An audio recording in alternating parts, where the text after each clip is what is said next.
నిన్న వచ్చేసి 16x3 చేసాము.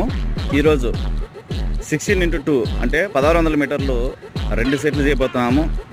కొత్త వాళ్ళు వచ్చేసి టైమింగు 2 సెట్ల టైమింగ్ వచ్చేసి ఒక్కొక్క సెట్కి 7 మినిట్స్ చేయాలి.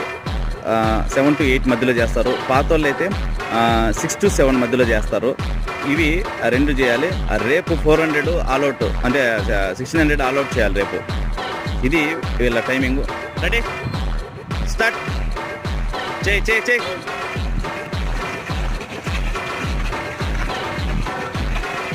పట్టుమా, చేయాలమ్మా. వెళ్ళు, కొద్ది ఫాస్ట్ వెళ్ళు. కానీ రా, కానీ అదే మెయింటైన్ చేయి. పో, లాంగ్ సైడ్ ఓపెన్ చేయి. పో, స్టెప్ ఓపెన్ చేయి, లాంగ్ స్టెప్ ఓపెన్ చేయి. రా ఫినిష్. కొట్టు. వెరీ గుడ్ రా, సూపర్. రా ఫినిష్.